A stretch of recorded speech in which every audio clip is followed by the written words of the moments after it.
Going to commit murder? Click here. In a Daily Beast story that seemed tailor-made for us to poke fun at, a Yale researcher has created a website and a 1-800 hotline for those about to slay. The site is called SavingCain.org, a name no doubt inspired by this classic John Lithgow film.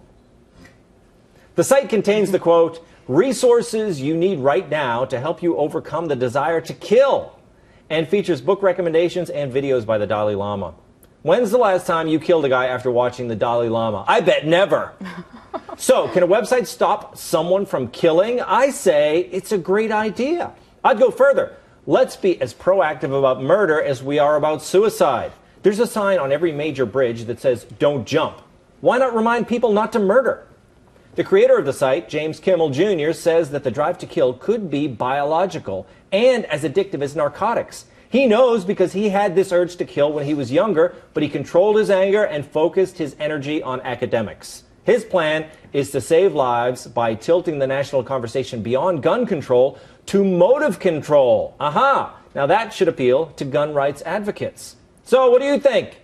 Thou shalt not kill. Pretty good message. Someone ought to carve it in stone. Hey.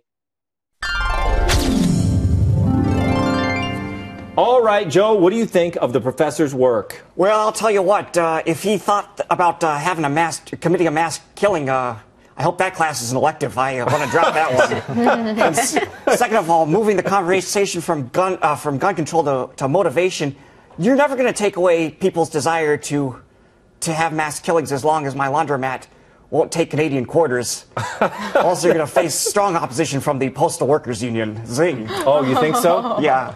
So does that bother you going with the Canadian quarters? I don't think that's legal, though. Why are you hoarding these Canadian quarters? Well, because I don't look at my change from the supermarket, and those cashiers, they're sneaky. They slip them in there. Yeah. They're always passing them around, isn't it? I blame Canada for making their change the same size as ours, but a different weight. Oh, it's terrible. Okay, Katie.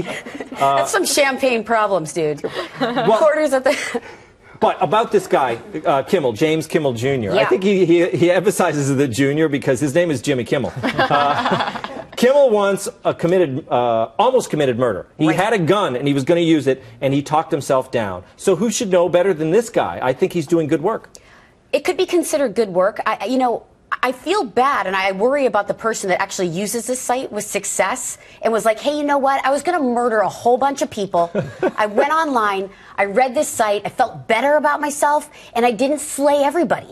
Now you've pretty much just slayed everybody by admitting that this website helped you not murder. Yeah. So...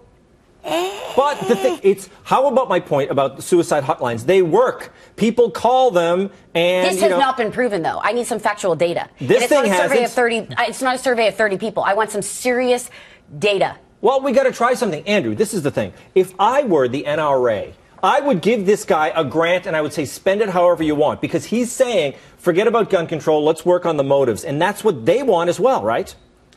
I mean, I don't know how. Unless you disguise it as a porn site, I don't know how you get people to click on it. It's not the most exciting. Well, you would think that, but suicide hotlines work in that way. They put the information out there, and people know because you know that the sign is up there, and they put it where people are going to commit suicide. So there's a sign, like I said, on every bridge. Why not go into high crime neighborhoods and literally take out ads that say, gonna murder, call this number. Or again, movie theaters with people talking nonstop. There you go. Target specific exactly. areas. We could go into your laundromat and we could put a little sign. Well, I get his point, though, because it's going to be interesting to see if mass shooters will Google thinking about mass shooting. I need a website to help me not do that. It's true. You know what, though? Joanne, as again, he keeps making good points in the guise of jokes. But when you type in suicide, all the major search engines, they bring up the suicide prevention first. They could do that for murder. He probably has like a whole bunch of, the links to the searches or whatever, how you design websites. People would be trafficked to him. It's funny, he says, if you just read over this whole thing, which will take 5 minutes, then maybe you won't want to do this anymore. It's like what it says at the beginning of the website.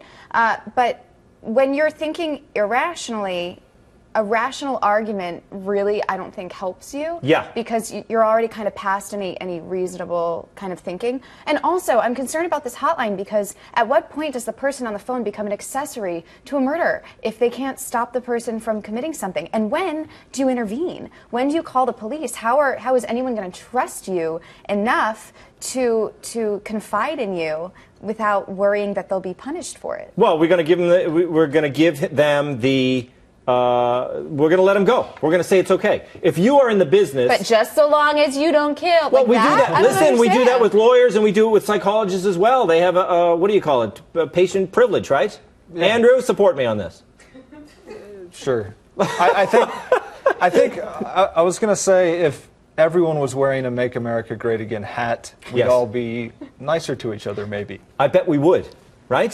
Probably. But again, it's all about messaging, isn't it? Well, I would make it a ruse. I would call the police and I'm like, Joanne is selling drugs.